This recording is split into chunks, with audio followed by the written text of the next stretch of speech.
And welcome to another exciting adventure on Riding Through the Unknown. I'm your host, Michael, and today's guest is someone I have been actually waiting to have on because we actually scheduled probably a couple months ago, and we just have been waiting for time to get to tonight. And we've been talking backstage, so I know you guys are in for a treat. We were having a blast and just kind of cutting up a little bit. So you guys are in for a huge treat.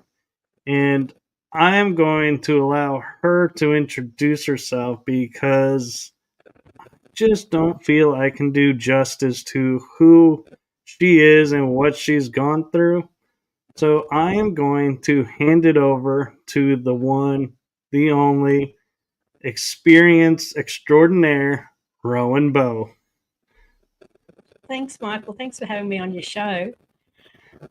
So I'm in Australia. I'm in Brisbane. It's, just 11 o'clock in the future.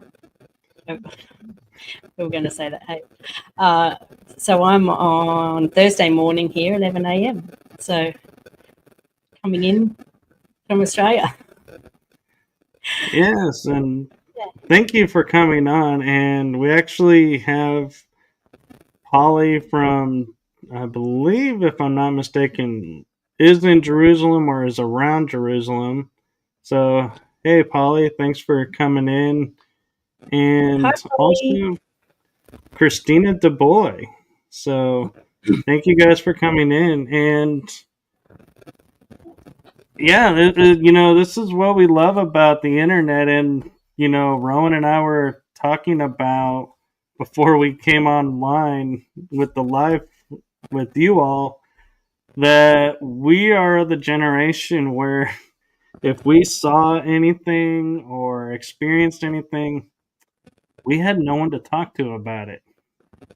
We didn't have the internet. We didn't have, this community that's around today. And so you guys are going to really be intrigued by all that she has to share. And I am going to ask her a question to start us off with that I think is going to lead us down several rabbit holes. And that is, in all of your experiences, which one was the one that made you truly believe everything that was happening was beyond a doubt happening?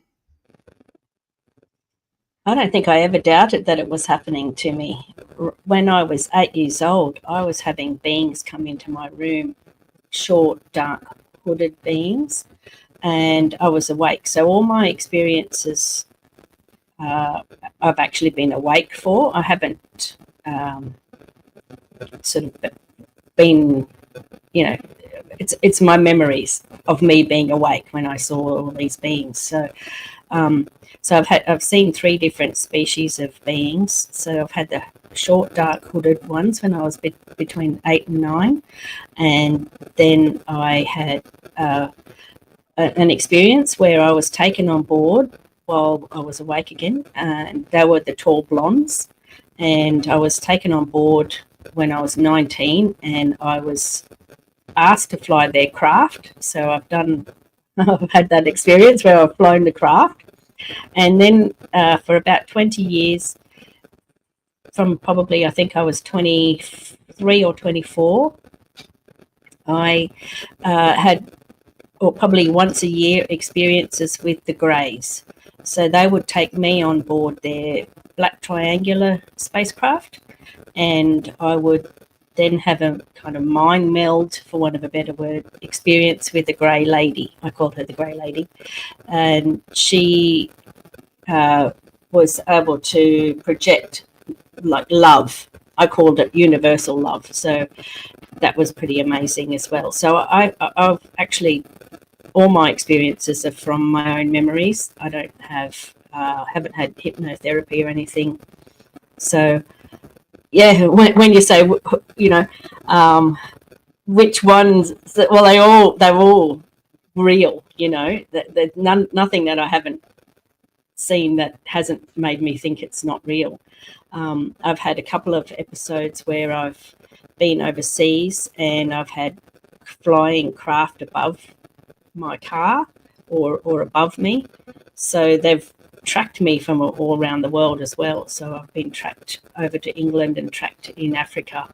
And then everywhere I go to in Australia and everywhere I move to, they're there sort of thing. So, yeah, so that's my 40 years of experience, full-on experiences with these beings, different beings. So I think that, you know, we've just got so much to learn from experiences, and I think we're only just starting to be listened to. A lot of people, I think, only listen to researchers, and the experiences get shifted away, or we get called crazy or something like that. I think it's now time that we just start listening to everybody that's talking about this stuff, especially ones who have had face-to-face contact with beings, different beings, because I think we're the ones that have, you know, not only have we experienced what their capabilities are, we've been on craft. You know, we've seen that they have interdimensional and space flight and their technology and these sorts of things. So I think if we all just start listening to the wealth of information that's coming from experiences, and I'm not only just talking about experiences who have had ET contact, but near-death experiences and all sorts of things. So I think that we've got a really big bucket. You call it paranormal, I call it just the universe. Really, the universe is opening up to us, and we're just discovering. And we just didn't realise it was so intricate. So that's what I think.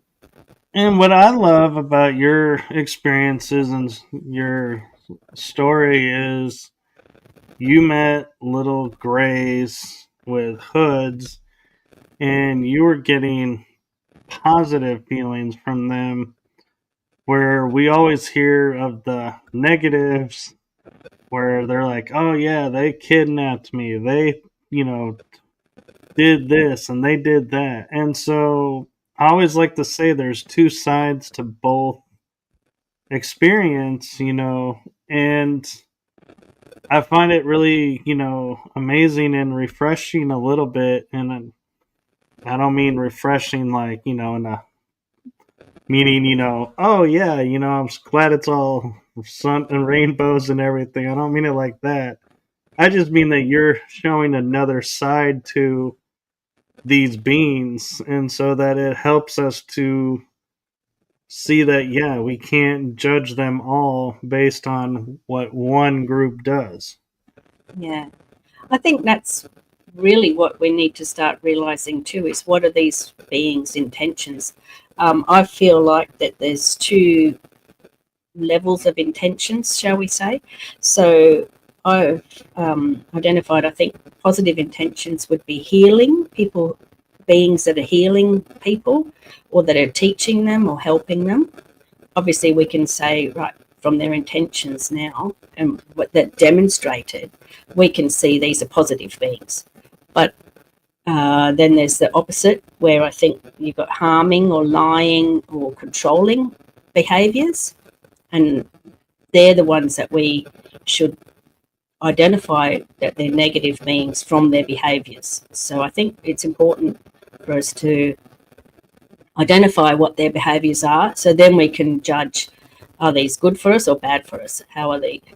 You know, if we pretend this stuff's never happening, then we're never going to get to that point in time where we are able to judge what is occurring to humanity from beings from all over the place, really.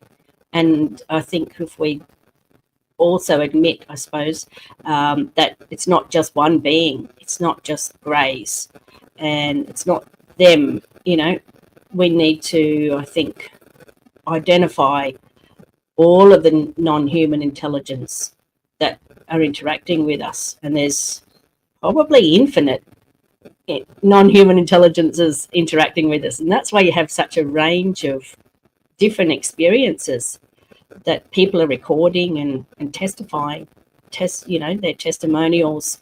They're not all the same scenario. So we just need to really, I think at this point in our, history, is to really look hard at this subject and no longer denying it. Don't pretend it's not happening anymore. We really got to, start thinking about it. And on those lines, I know we both were talking about beforehand how we feel like we need to branch out and open our minds to different things and different pathways of thoughts. And one that I have come across recently, and I'm curious if you've heard of or your thoughts about, is the little grays like you're describing with the hoods, not the drones, but the other ones, that they are a human race from the future that evolved themselves and tried to manipulate their genetics to be the perfect human and are unable to reproduce now. So they needed to come back to the humans of our time to try and create hybrids so that their race could continue. So I'm curious if you've heard of that and your thoughts. Are those kind of like what you experienced? Well, yes, I have heard that scenario. I think in my book, actually, in my new book called The Travellers and Experiencers Guide to Extraterrestrial Disclosure, I actually list about 20 or 30 different scenarios that could be occurring by beings coming here. And so I don't think there's just one scenario.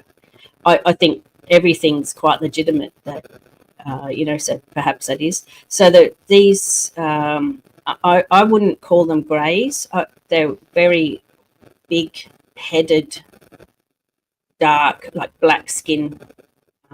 I thought they were black skin with a hood on, and they're only about 1 metre tall, say like 3 foot tall. So I wouldn't call them greys because I've seen the greys and they don't. I wouldn't link them as being together. I think that because I've had the 3 different beings come to me, that they must be in collaboration with each other, but I can't. I wouldn't call them greys, put it that way. So with regards to the short, dark, hooded ones, I just call them that because I don't know what else that they are called. I think Whitley Strieber had called them the blue doctors, and other people have called them different things. So I just called them the short, dark, hooded beings.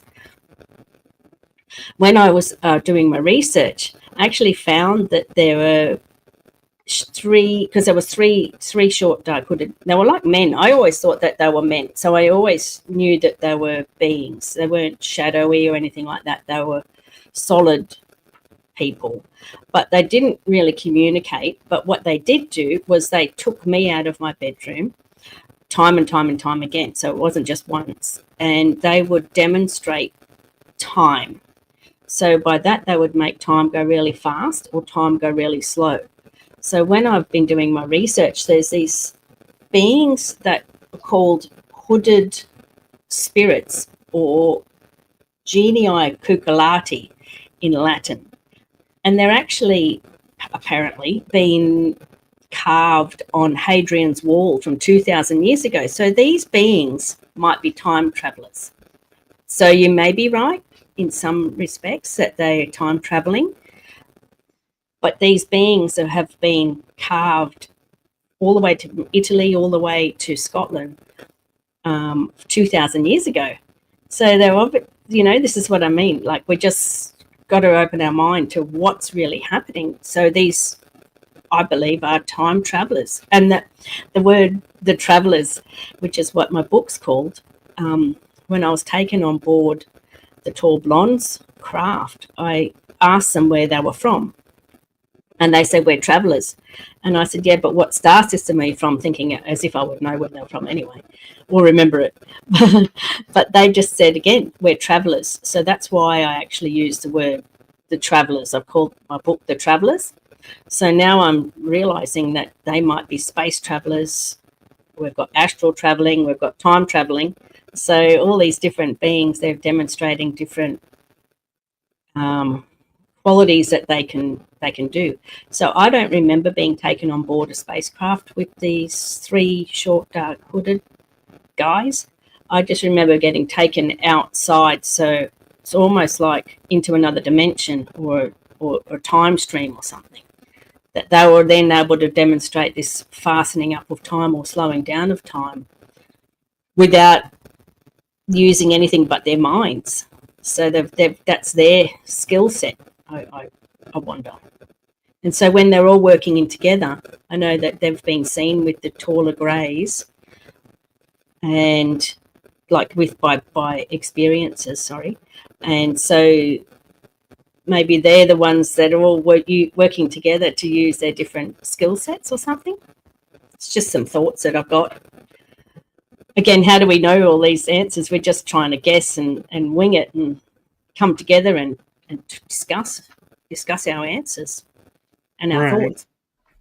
Right, and that's the interesting thing is, all of our experiences are filtered through our perceptors, and if our perceptors are designed to be,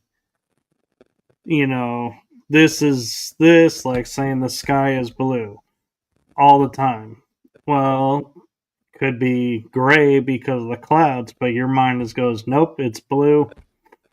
You're going to, everything you experience, be that black and white. And if your filters are, well, maybe, there is something else out there. Maybe, what I thought was this isn't that. Then I think you're going to experience more from the universe because you're not limiting your thoughts. And so that is something, we all need to be aware of, when we're listening to people's experiences and thinking in our heads, are these possible, could this be real? Is our experiences on our filters and perceptors may say no, but we weren't there. When people are physically there, no matter how extreme and wild it seems, they were there. So they're giving you a first-hand account. So that has to override your limiting thoughts because, otherwise you're going to miss out. Yeah, and I can see somebody's written in the chat there, why does she think they did that? Well, they were teaching me they were teaching me about time. So for them to do that, they were teaching me that they can manipulate time, and that so therefore reality as we know it. So as an 8 or 9-year-old, I was getting taught that reality, the way we think it is, doesn't exist. Reality is much more elastic than what we think in the material world. And they were teaching me that at age 8 or 9. So that's why they did it. They were actually teaching me. They were like, look at this, look at what we're doing. You can see what we're doing. And that's their lesson. They were teaching me that. So I had lessons from, for want of a better word, from every single being that I met. So the tall blondes, they taught me to fly. And then the greys, they taught me to use mind melding, for want of a better word, like consciousness sharing or telepathy. So they're like an astral traveler. This is what I've had to come up with because I'm like, my God, what's happened in my life? What is going on with my life? Why am I being targeted by these beings? And they have targeted me, frankly, because they've come over and over and over and over, year after year. They follow me around the place, and what I've able to realize perhaps why I am targeted is because I actually remember past lives, and I remember my pre-life, between lives, and I remember my first memory when I was when I was 6 weeks old. So I was a baby. So I remember a lot, and maybe they thought this person hasn't gone through a filtering forgetting stage that I think that maybe a lot of people do go through. But because I remember past lives, pre-life, and early in this life, they might have gone, oh, this person is worthy of us, contacting her and showing her they exist, because she somehow is beyond the veil or something. I'm just guessing at this stuff too. I don't know why they've contacted me and nobody else, or very few of us, should I say. And that's a really good point. And Kitzla Hell, she makes another point of most people don't remember anything, and I'm going to take it a step further and ask not only, why, how amazing is that you remember, but do you ever feel like they pick and choose what you're going to remember? Oh yeah, there's times where I don't remember. Um, we in the chat previous, you and I were discussing how I've had missing pregnancies, so I don't remember those episodes where they've taken my babies, shall we say. Um, there are other times where I know that I don't remember. So put it this way, when I've had in my book, I've done the grey lady experience, even though I had about 20 years of experiences with her. It's all melded into one experience now. So even though I know that it was time and time again, so in that way, I don't remember every little thing that happened. I remember it as one scenario of the same thing happening during those abductions. So they do mess around with memory, somehow.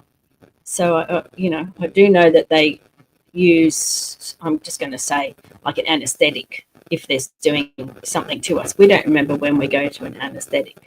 So I guess there's something similar to that they use on us. And one thing I'll point out is, we were talking about before we started about this that I mentioned there is a author in Texas named Karen Wilkinson, and she's written a book where she has documentation of having doctors, saying you're several months, you're maybe 3 months pregnant, or yeah, you're pregnant, and then she goes back to the doc for a checkup, and there's zero pregnancy to the point where the body has no evidence of pregnancy, which Karen and I were talking about. There is no medical way to do that. So that is definitely ET interference, so to speak.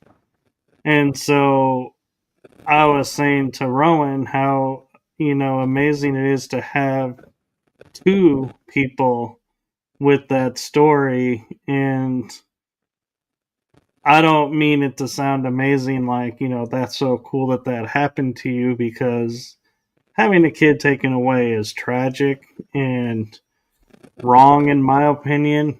And so I, in no means, am condoning that. But what I mean is amazing that I know of someone she can talk to about it if she ever feels like overwhelmed by it. Thank you. There are two other people that I've written about in my book too that have had the experience. I had one lady who disclosed to me that she had 7 missing babies. And another lady who disclosed to me that she had a baby missing at 7 months. So, yeah, there is some sort of genetic program going on. Again, if nobody talks about this stuff, then we're just pretending this stuff doesn't exist, and we're not adding it to the big bucket of what's going on. So I think that we need to be open to all the information and not just pick and choose what we want to decide is happening. So I think it could be something that's going on in a familial line, like a family line, especially if these things are time travelers or something. I mean, again, we're just trying to figure it all out, and if they are, maybe they're choosing people with certain DNA strands that are maybe picking up certain traits, like psychic traits or some sort of traits within the family line. So they might be sharing DNA back into the family, into humanity, for all we know. So there's definitely and the males also have interference, shall we say, of their genetic material, apparently by ET as well. So there's something going on. It is, and somehow we can figure it out, maybe. And there is programs in the secret space program where they call it Project Surrogate, where they are, impregnating people to raise hybrids to be, for the purpose of their race and everything. And I've also heard to where there are talks of if, say, an Andromedan or a Lyran or, a reptilian or whoever, out there was to step foot on our planet, we would be afraid of them and not accept them as the peaceful welcoming they intend because of the way they look. So they're taking and creating hybrids to walk among us and say, when the time comes and says, oh, we're about to be visited by this race. And when everyone says, oh, we'll never accept them, they're this or that, and go, hey, I'm half of that race. And you accept me. And their hope is, oh, well, if you're half of them, yeah, let's meet them, let's, chat and let's, see where this goes. So it's like they're using them to be a bridge. Yeah, that could be the case too, yeah. I wouldn't want harm to come to them. So I think, the parental feeling, even if you don't know your own children, if you know what I mean, we wouldn't want harm come to them. So that's a pretty good scenario idea there, theory. And so I'm kind of curious and wanting to go back, if we can, for a moment, being 8, 9, 10. What impact do you feel having these visitations and these experiences? What impact did they have on your life at that time and carrying it into the now? Like, meaning, your impact as 8-year-old Rowan and now current day Rowan. Well, I was terrified, obviously. I mean, you're not going to be enjoying something that's coming into your room and everyone else, like your family, not knowing what's happening, or that you're disappearing out of your room and no one realizing. And what would happen when they would drop me back into my room was they would make the room spin around. It wasn't spinning sideways, it was spinning top to bottom. So it would be this fast, this is another thing. Well, how's this for reality? What, and the room spinning like that. it didn't happen any other time except when they put me back into my bed. It was only sometimes, it wasn't every single time, but I knew that they were doing it. And so that was another thing. So every night, a couple of nights a week, I would already know that they were coming. I had the feeling that they would be there. So whether that was some sort of psychic or precognition idea, and then they would come and take me out of their room and demonstrate this time or whatever, and then drop me back in my room and then demonstrate they can just stuff around with reality by making the room spin around, and then I would have to go to school. So I'm like, oh my God, I haven't slept all night, and try and go to sleep at 4 o'clock in 3 o'clock in the morning, whatever time it was that they would drop me back into my room. And then I would try and go to sleep before the roosters started in the field next door. So we're like, come on, I've got to go to sleep now, and yeah, so that was really terrifying for me. I remember I've written in great detail, I went into every detail about every little thing that happened to me. I'm like delving right in. But my mum got me a book, I thought, which was going to be a guidebook. So, because the creatures were drawn on the front, and I was like, oh, finally someone's come to terms with the fact that this is happening to me, and Mum's got me a guidebook. Great, we're going to talk about it. We're going to figure it all out. And it was Where the Wild Things Are by Morris Sendak. It wasn't a guidebook. It was this scary kids book, and I would scream and have a panic attack when Mum was reading it out. And I never got to the end. I would like, oh my God, And so that, my memories of that now just demonstrate that how traumatic it was, and it was like a kind of link back to then, because I can look at that book and go, oh my God, I know exactly what that book is and what I thought it was at the time. So it's kind of like a place marker in my life, that book, So I can actually look, and when you actually have a look at the pictures on the front of that book, there's ones that look like they've got a hood on and the big mouth and big eyes sort of thing. They didn't have horns, in real life, but in the book they do. So remove the horns and then the big mouth and the big face and the wide features and a hood. That's a memory for me. And also the Gruffalo was another one. I'm like, who invents this stuff, Anyway. Experiencers. Yeah.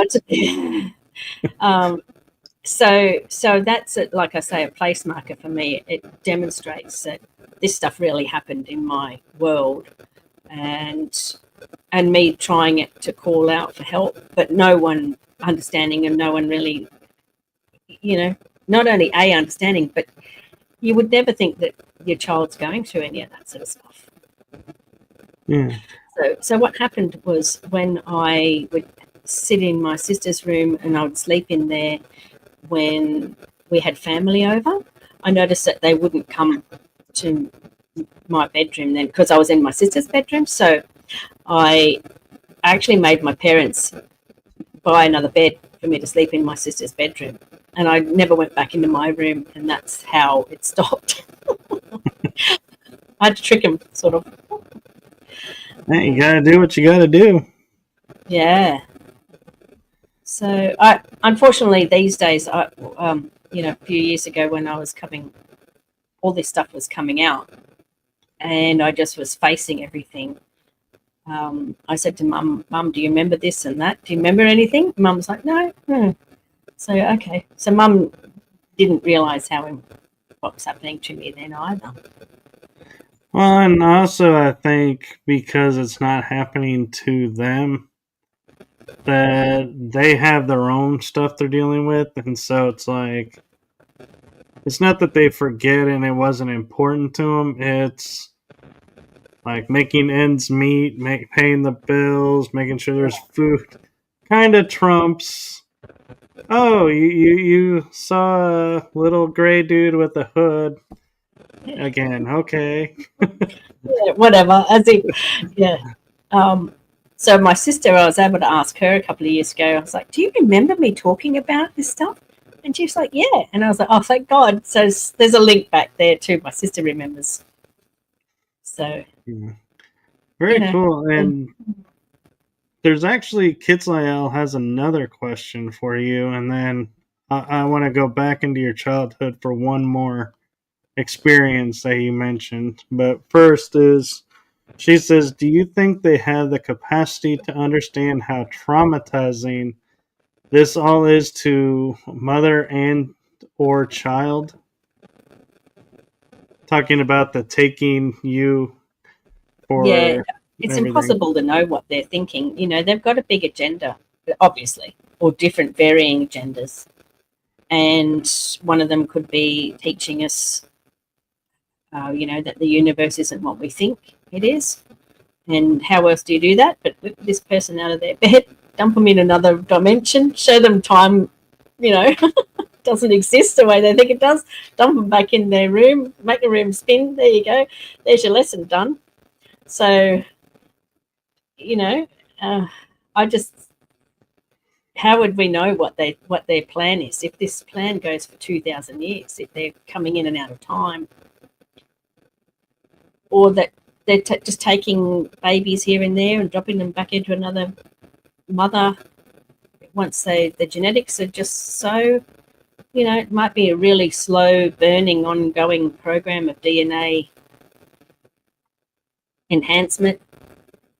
Yeah, so it's impossible to know And what their you thoughts know, are.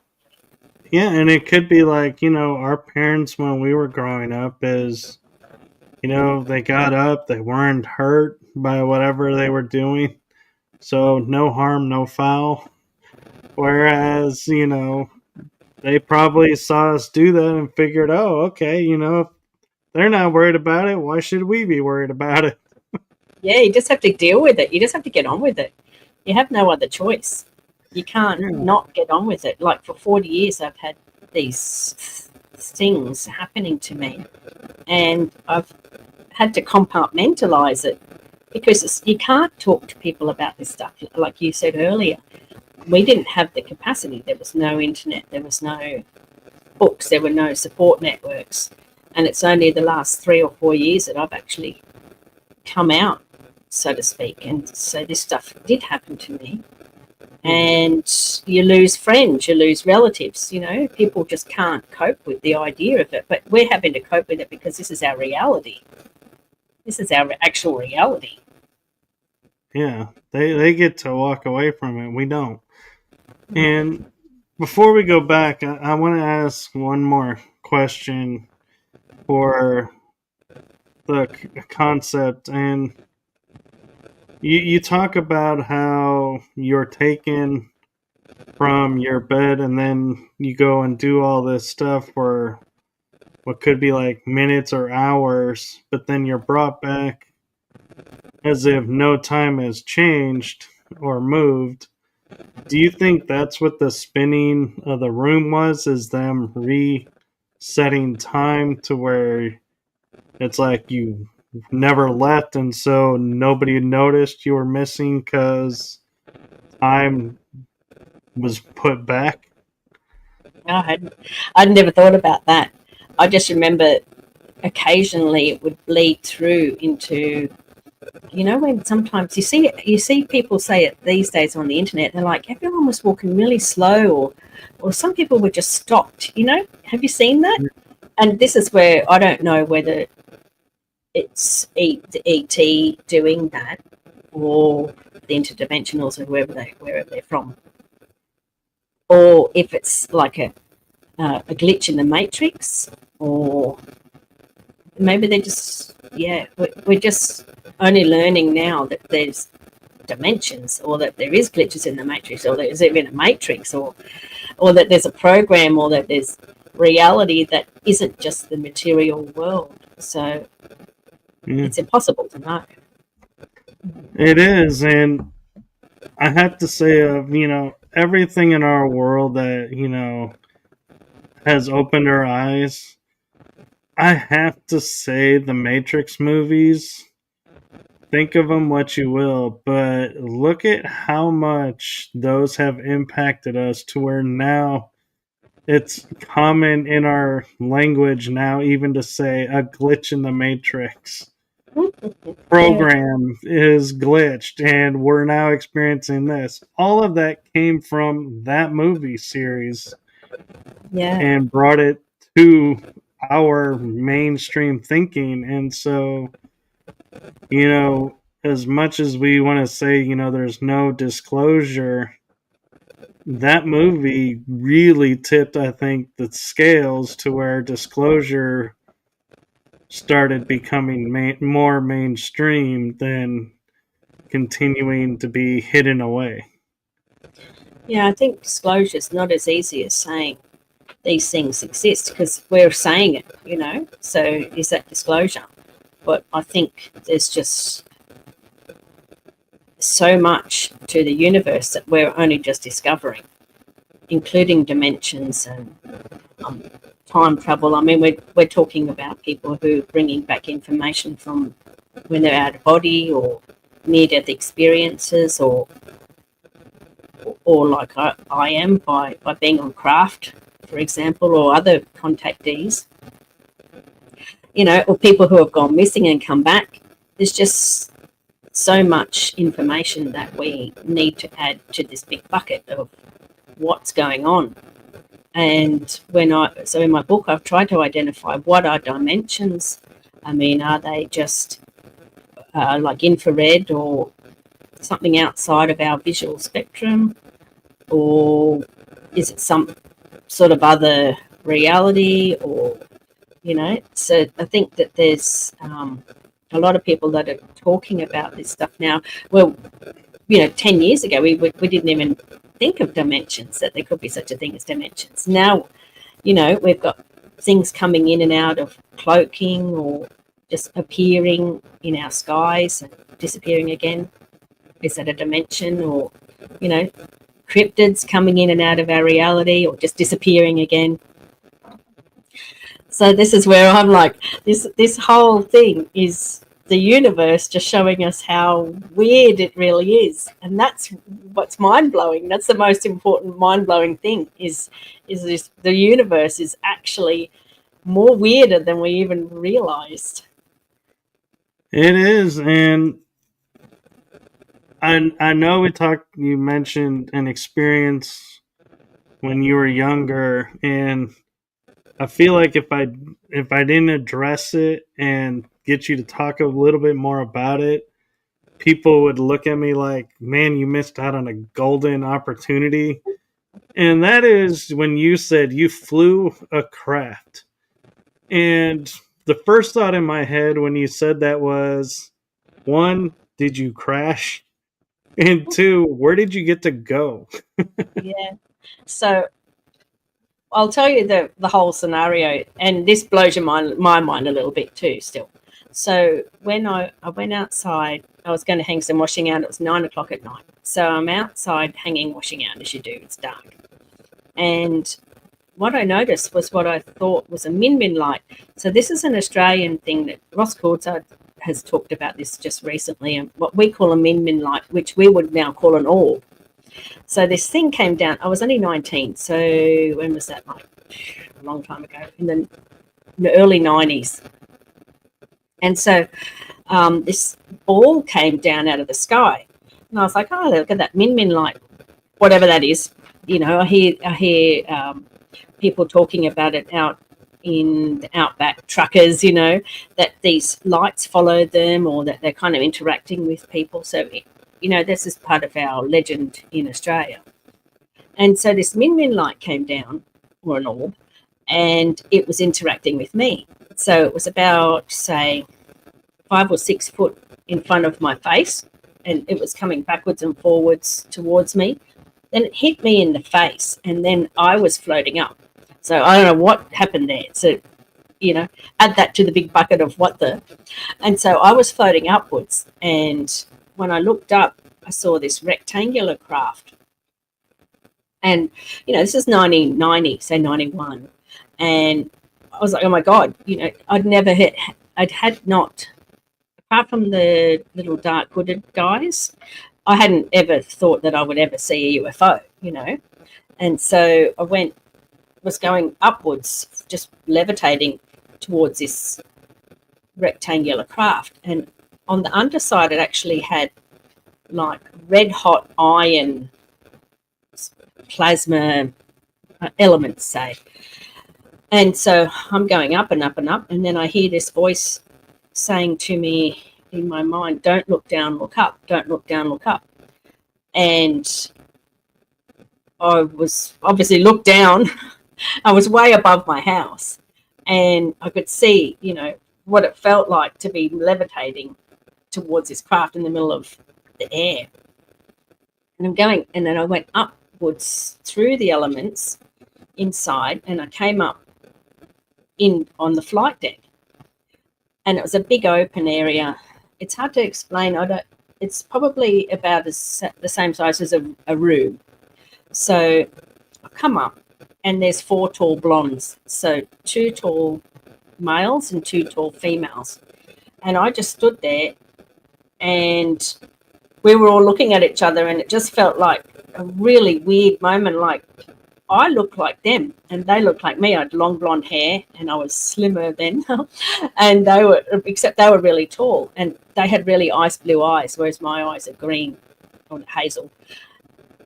And I was like, oh my God, these beings are not from here. This is not humankind. This is from somewhere else.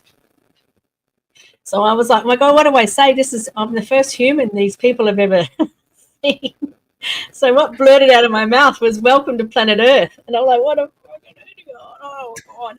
I couldn't believe that blurted out. Sounded like, you know, greetings, welcome to planet Earth. Anyway, so I stood forward to go, hi, you know, and they were like, what's this thing coming at us? I didn't even know they could speak English. Anyway, and so the woman said to me, if you touch us, it will kill you. And I was like, oy, okay, then this is freaky. And I was like, either going to freak out or I have to be like a really brave earthling girl. So I had to choose that. I couldn't just start screaming and thrashing around like you want to do. So what rattled out of my mouth again was, are you going to kill me, rape me, steal me, disappear me, you know, murder me? What are you going to do to me? And they were like, of course not. We've come to invite you to fly the craft. So I had to go then. And the more I've been thinking about it, I was like, I think they were trying to prove that there was something that I had genetically that I would automatically fly the craft. And I was like, as if I'm going to have that. That'd be ridiculous. So I stood sat in the swivel seat. And you wouldn't think it was a swivel seat. And I was like, that's really specific. It was a swivel seat. So I sat in on the swivel seat, and one of the tall blonde guys, the only one that spoke to me afterwards, he's like, see, this is what you do. And I can't remember exactly what it was, but I think all I had to do was just put my hand on a touch screen. And I'm like, it's not working. Off I go, you know, that's me done, sort of thing. And he's like, yes, you're flying the craft. And I'm like, no, I'm not. I'm not moving at all. You couldn't feel the craft moving when you're inside the craft, which is a significant thing. This is what we're talking about now, you know. How do these craft fly so fast and nobody's pulverized inside, turned into jam or whatever I heard Ross Coulthard say one time. Anyway, so you actually can't feel the momentum on the inside. And he said, yeah, stand up and have a look. So I actually had to stand, because I was on his shore, you know, stand up and actually look out the viewing screen. And I could see the fields moving in front of me. So no, I didn't crash, to answer your question. And they wouldn't, I'm like, oh God, they let me fly their craft, what? And so I could actually see the fields moving slowly underneath, and the fences and everything. So I was only going that fast. I wasn't going fast at all. So it was very slow. And then he said, so I was going, I know exactly what direction we were going in. We were going northwest from Noosa, which is where it was. And when I actually got a pen and drew northwest, it actually goes to Pine Gap. Yes, I know, blow your mind. So, so then that's a whole other scenario. We won't go there. Anyway, so he said, "So you think that's fast? This is fast." We swapped, and I was standing then next to him in the left-hand seat. So he was in the left-hand swivel seat, and I was standing next to him on the right-hand side. And he was just flying then so fast and so far, you know, that I could see, all I could see was the field just whooshing past and anything else just going past, sort of thing. We weren't going up in the sky. We were just traveling at, ground level, sort of thing, higher up, above the trees level. So I started to freak out because I was like, oh my God, I've been abducted, as if I didn't feel like that before, but this is how I felt now. And I was like, these guys have just taken me, and we were just going and going and going. And finally I reached on and grabbed hold of his arm and squeezed it. So it didn't kill me when I touched them, which was nice to know. I squeezed his arm and I said, "Excuse me, but can we go back now?" And he said, "Yes." And I was like, "Oh, thank God." And he said, "But first we're going to put an implant in the back of your neck." And I freaked out again then. So then the two women came to talk to me, and they explained something or other to me why I had to do it, which I don't remember. And then I blacked out, like not blacked out, but I woke up in my bed like that sort of thing. But I remembered a few things when I was laying in bed. So basically from there to there, I was like, oh God, what kind of weird dream was that? And then I started to realize, no, I've just been on their craft. I could feel we were flying back. We were all seated together. And I was talking to them, and they'd said to me, "Is there anything that you want me to answer?" So I said, "Yes, well, where are you from?" And they said, "We're travellers." And I said, "Yes, but where exactly are you from?" sort of thing. And they said, "We're travellers," which was like, that's not an answer. Anyway, and there was a couple of other things that they told me, like environmental stuff.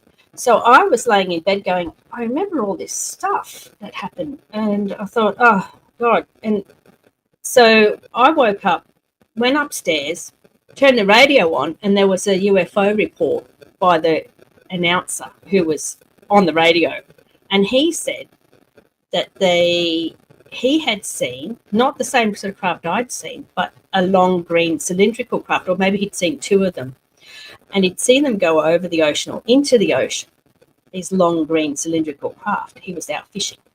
So I was like, oh my God, And I had actually said to them, will I see you again? And they said, yes, we'll see you again.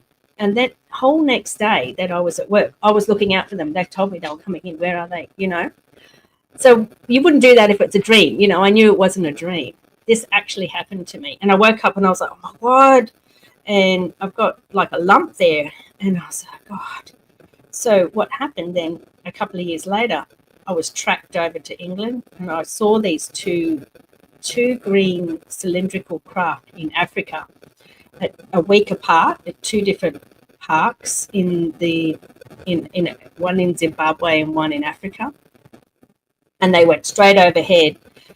And so I was like, I'm getting tracked.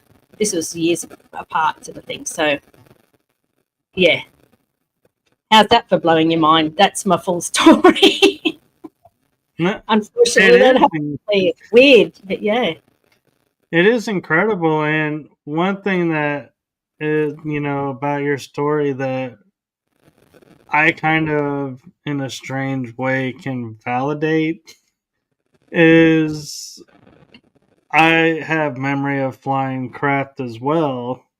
Oh, wow. And that whenever I'm driving, it's like I'll put my hand on the gear shift and I'll tilt it forward or back or side to side, but it's like the hand is controlling where, what I'm doing if I was in a craft.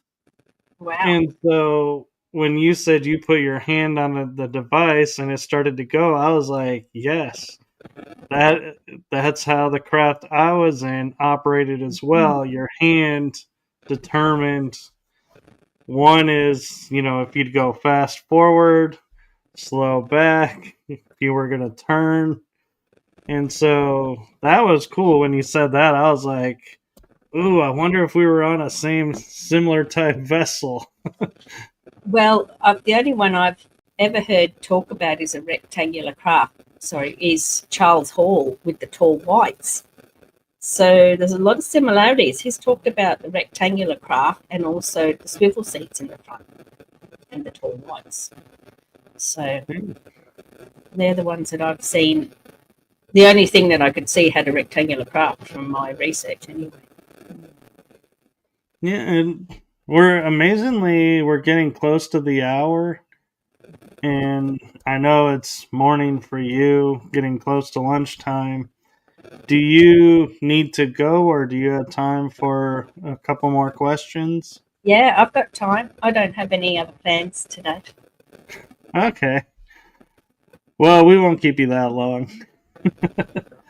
Well, it's my pleasure. But so my question that I have for you is, with having, the experience of flying a craft and having the memory of doing it and seeing, these experiences happen every year, do you feel like when you say, you want to help, share what the importance of disclosure is, do you feel like all of this was set up so that you would fulfill that mission, so to speak? Or do you think, in turn, because you had these experiences, you took on that mission? I think it's a bit of both. When I was on the craft with the grey lady, she would go in.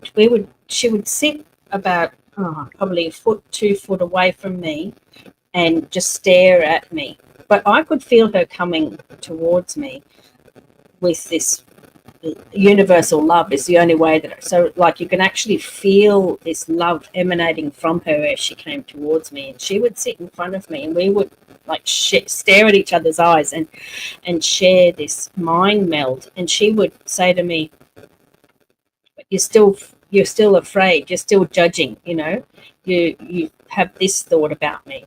Can't you see how beautiful this love is, And I had to then, like, year after year after year, this is their lesson that they taught me, so to speak, was not judge something by how it looks. So that's all I remember. And I do remember walking around the craft as well, on their craft. And I also remember being in a group situation, I suppose, in a field somewhere. So I would sort of wake up there, and then this black triangular craft would be above us, and then it would just come down really fast down onto the ground, so onto the, towards us. So you could see it just getting bigger and bigger as it came down towards all these, me and this other group. And we were in an altered state of sleep, shall we say, except I would wake up from that, and I would sort of accidentally wake other people up, because I'm like, check this out, look, there's a UFO, and people are freaking out, and I'd be like, no, don't worry about it. You don't have to freak out, So I was kind of an ambassador sort of relationship even then. So I would be like, no, they're all right, don't worry, somehow you'll wake up in your bed. that's how the scenario always ended. You wake up in your bed like, whoa, okay, that was weird, but and you weren't asleep, you were awake. The difference between sleeping and awake. You never accidentally think you're awake when you're asleep, you know what I mean? So Right. I would have woken up, and I'd be pinching myself and waking up other people and saying, look at the craft above us. Then I'd go on board and have this experience with the grey lady, and then I wander around the craft and then wake up in my bed. So that's how it went. But then on the news reports, there was always without fail be UFOs seen in that area on that night, on that weekend or week or whatever. So there was always a correlation in the news. And so I can't tell you the answer is if she, made that mission, so to speak, or if it's like, well, no one else is talking about this. I've had all these experiences. I'm the one that then has to go and talk about it because no one else is talking about it, I think there's a bit of both. So it does feel like a mission, but it's because I've had all these experiences that I feel like I have to do something then, and people just have to accept this is happening because it's happened. It's happening, to people. I agree. Yeah. Sorry. And Kitslael is asking, when you were flying, she says, what was the destination when you fly? Well, I can only guess that it might be Pine Gap or Mount Zeal, because when you actually, where I was and the direction we were flying in, if you drew a line, it's to there. And this just raises more questions. Is the government in cooperation with tall blondes?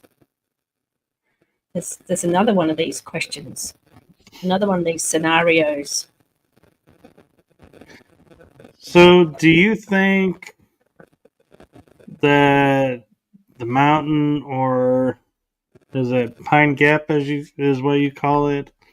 Do you think those could be like underground bases or like a mountain base to where that's where the craft is originating from or operating from, and they're in the flight path, so they're like, hey, let's take her for a ride? And I only just discovered that recently when I was like, where did we go? And I was looking on the map.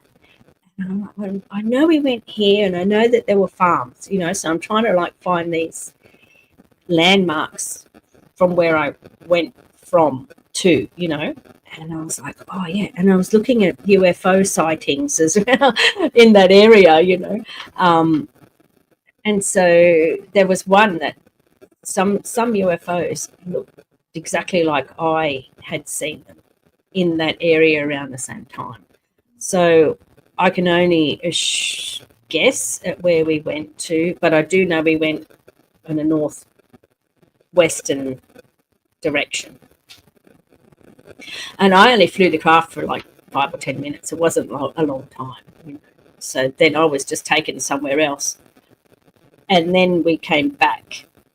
So I was freaking out because I thought, oh, we're gone for such a long time. It's going to take just as long to get back. So I don't know whether it took just as long to get back or anyway, I woke up in my bed and it was already morning time. So, or was dropped in my bed or whatever you want to call it.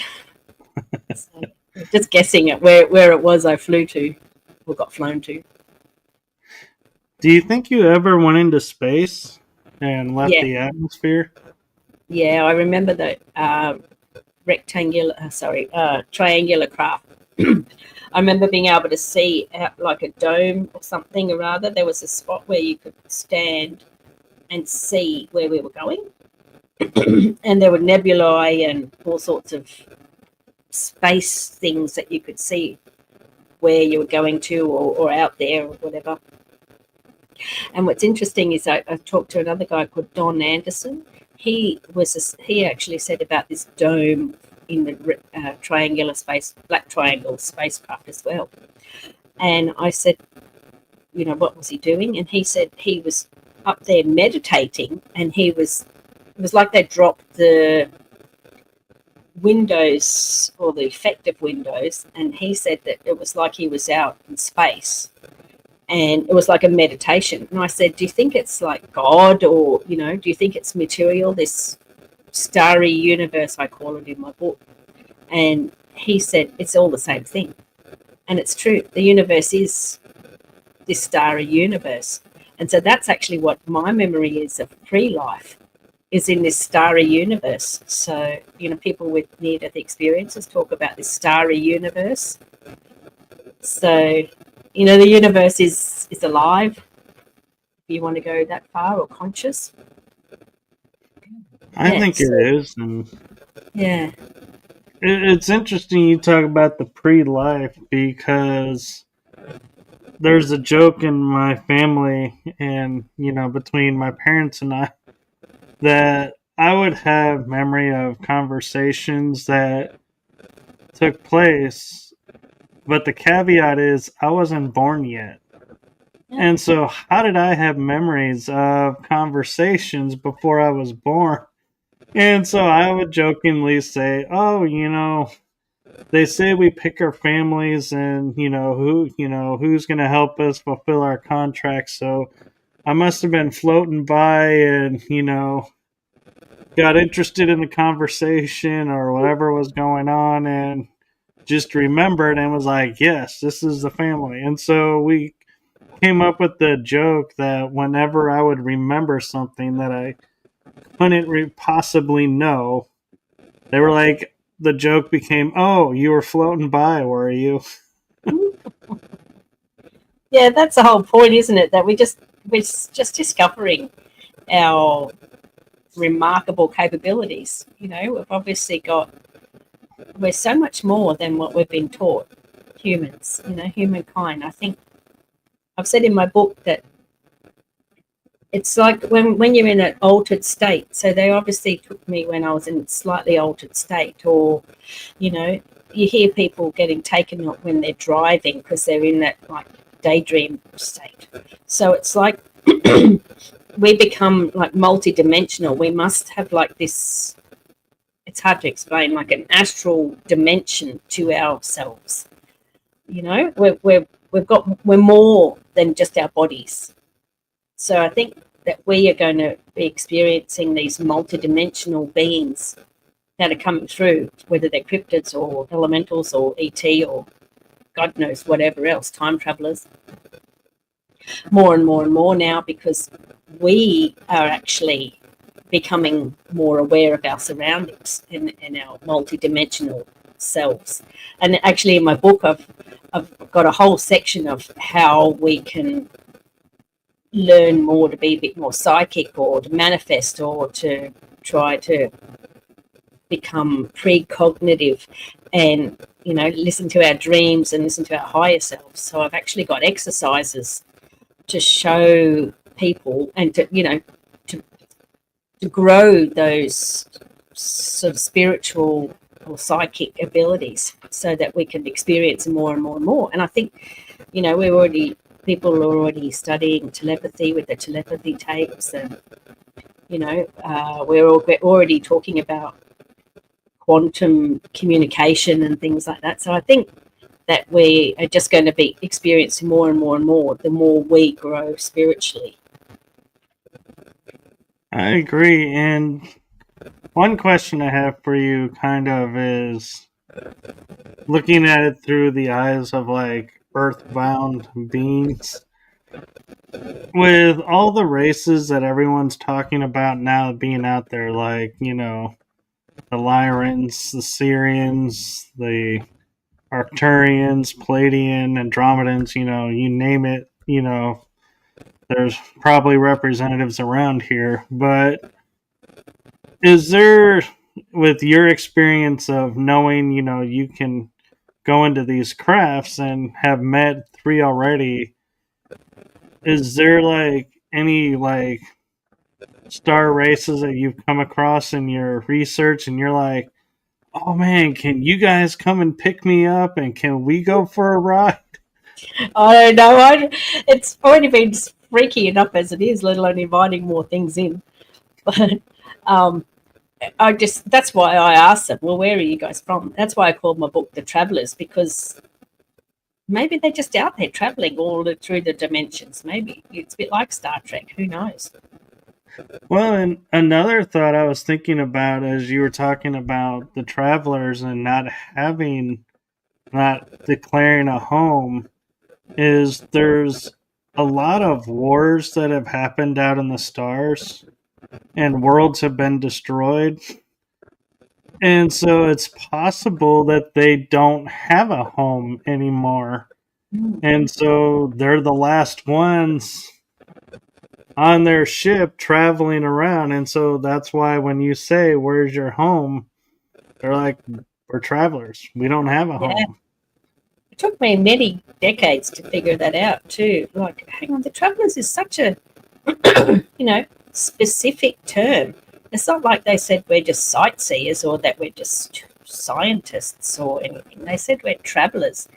And I kind of like got, when you see when they said it, because they were tall and blonde, I was like, are these guys from Sweden or Switzerland? Like, are they actually backpackers? and I actually wrote that in my book. I was like, who are these guys anyway? Where are they even from? Are they tall humans? They looked human, but obviously not human enough. They could speak English though, so yeah. I don't know. Anyway, maybe they are just sightseers, like backpackers. We go overseas and we're like, hi, here I am. Yeah. Although there's a joke right now of, if you are vacationing and you are in the stars, why on earth would you pick Earth to be your vacation spot?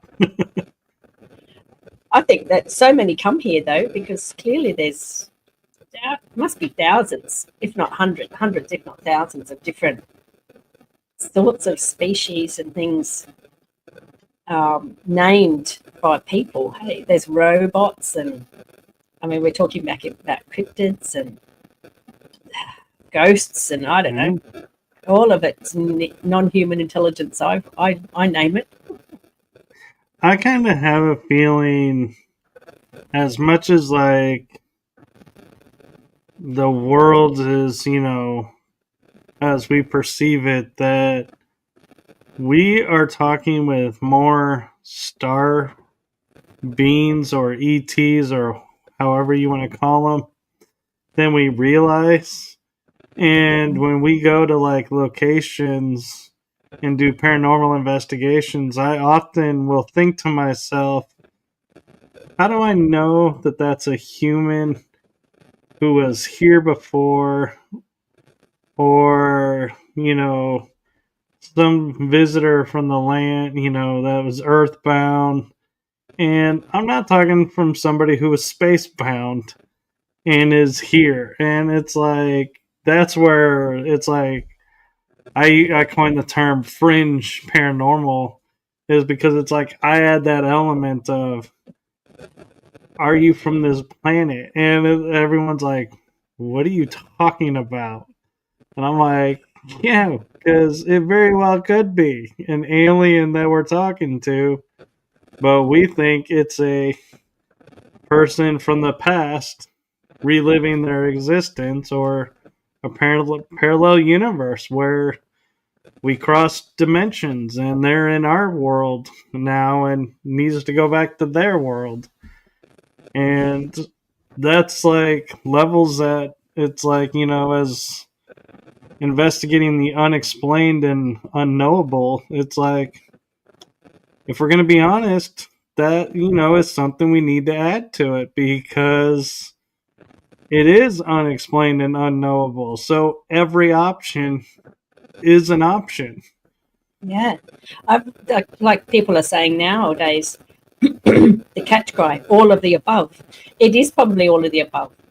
That's why I've broken in one third of my book is about what are non-human intelligence, because there are ghosts and underworld things and cryptids and elementals and space people and invisible beings and on and on and on. We could just keep on listing things, and they may just come in and out with or without a UFO. They may accidentally stumble.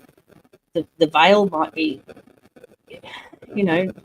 thinner in some areas, or they could be sacred sites or ley lines. You've got whole regions of Canada. Is it Canada or Alaska? Sorry, the Alaska Triangle or the Bermuda Triangle, and things pop in and out. Go missing. Things go missing. I think we just keep our mind open to everything. I agree. And with that being said, we have mentioned your book a few times, and we're getting close to the time to wrap up the show.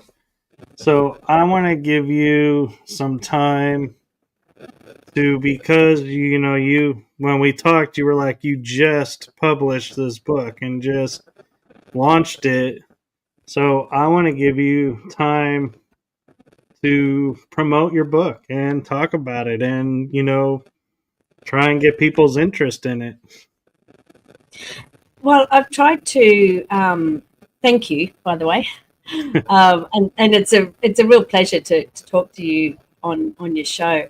The book's been out since June, and so it's called The Travellers: An Experiencer's Guide to Extraterrestrial Disclosure. It's a big long title, but it's tries to explain everything that's going on in the book. So I've tried to have it like a little bit like a guidebook. So the first third is my own experiences and what's going on there, and pulling other people's correlating stories and contact stories so that it proves my experiences. Even if we're on the other side of the world, some people have the same very similar experiences with the similar beings. And then the middle part of the book is all about non-human intelligence. What are dimensions? What are UFOs? What are orbs? So I've tried to figure out what's going on, what are all the scenarios, what's their agenda. And then the last third of the book is how we can activate our own psychic skills, for want of a better word, to experience on purpose. So the book's basically about me in the first third, them in the second third, and about us in the third. So, I think that if we, as humans, we can activate our own sort of spirituality and just make sure, I suppose, we are trying to come to terms with all of what's going on. So there's things that as I've explained today, of what has happened to me and what I've experienced, and then what on earth could be coming here. And so, we need to then, I suppose, get our thinking caps on and just figure it all out together. And that's sort of what I've written my book about, so we can all come on this journey of what I've experienced, what I think is going on, and then how we all come to terms with it. So that's why it's called a guidebook, So, yeah, The Travellers and Experiences Guide to Extraterrestrial Disclosure. It's the best I can do. I've tried to do put everything in of my thoughts, what near-death experiences are, what non-human intelligence is, what's going on, basically. So that's brilliant. And so where can people get a hold of the book if they want to read it? Yeah, it's on Amazon, on paperback or Kindle. So it's called The Travellers. It's a double L, because that's how we spell it in Australia, The Travellers. But you can just look up my name and it'll come up on Amazon. Any thoughts of making an audiobook? Yes, that's the next task to do. It's not as simple as getting AI to just record something. Yeah, it's a big, long process. So that's another project in the near future. Who would you want, if you could pick anybody, who would you want to read the book? Well, who did read it was Preston Dennett. You know who Preston Dennett is? He's another author. I do.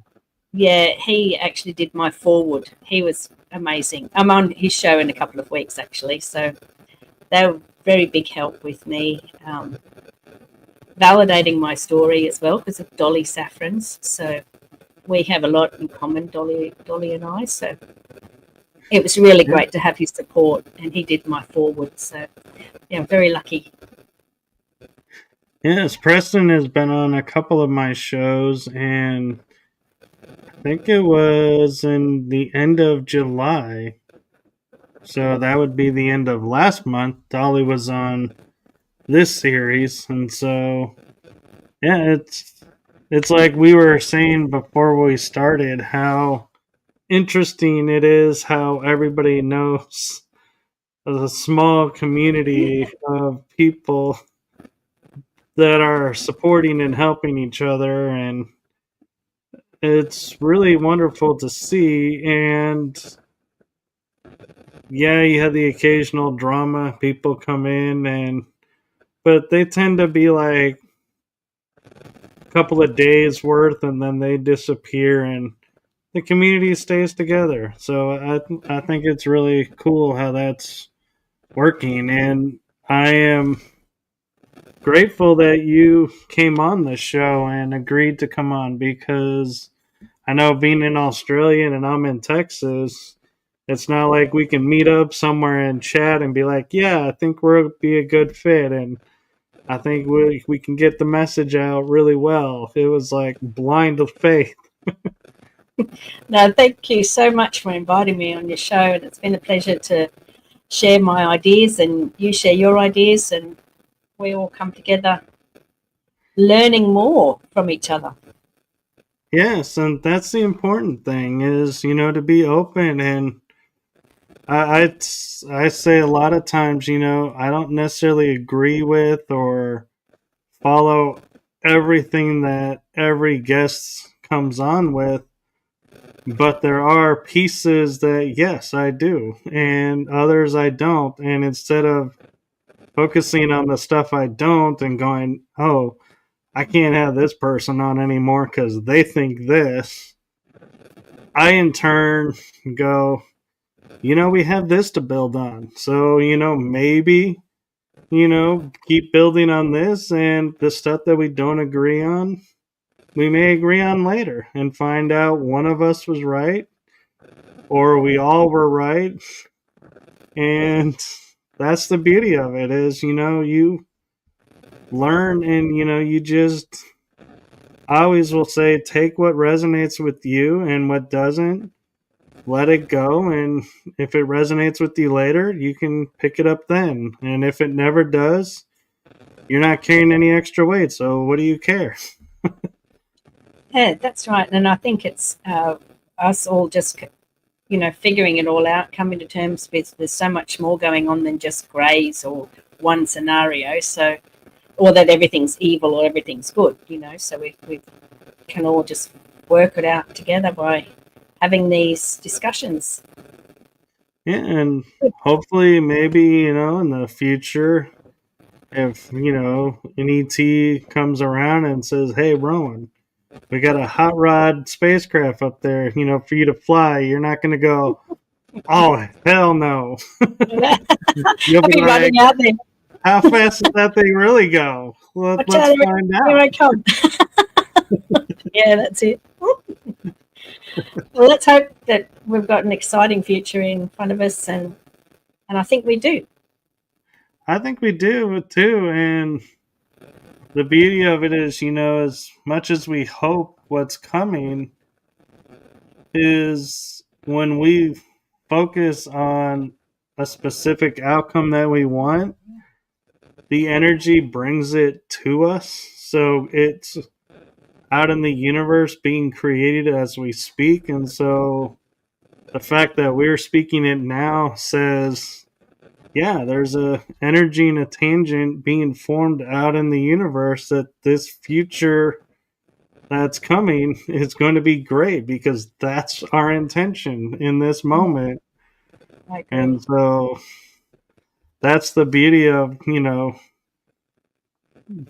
being mindful of where your thoughts are, because, and why I always am a proponent of never giving up hope on things, is because we live in a world where we think our thoughts have no power, and everything around us that impacts us is the power. And we're turning into a world of the opposite, to where what's done unto us isn't the power. What we think and what we focus on becomes the power. So we rewrite what's happening. I agree. Yeah, and the more people think that we're going to have a world's going to blow up, or or that there's going to be wars and nuclear, the more we bring that about. So the better thing to do is to focus on the opposite and bring about a better world, and we can all do that, I believe. Right. Exactly. And yeah, it's like, when you look at it, and you have the hope of the future, it's like the power of the fear disappears because you can't be afraid if you have hope for something better. So it's like the fear gets weaker and weaker, and so the focus of the wars and everything gets weaker and will disappear because the hope of peace will, spread easier and faster because everybody has hope inside them, no matter what. It just needs a spark sometimes. Yeah, that's exactly what I think too. And if we concentrate on ourselves, and I'm the one that I'm bringing the peace in, and you're the one you're bringing the peace in, we're being like a light bulb in a dark room then, aren't we? We're the ones sparking that peace and goodwill. We don't want destruction. Nobody does. But we shouldn't have it dragged towards us from other beings who are encouraging fear. And we should know our sovereignty is what word I've heard a few times recently that I'm going to reuse. Right. Or sovereignty. Yeah, sovereignty or divine birthright or divine right. Exactly. Our power. Yeah.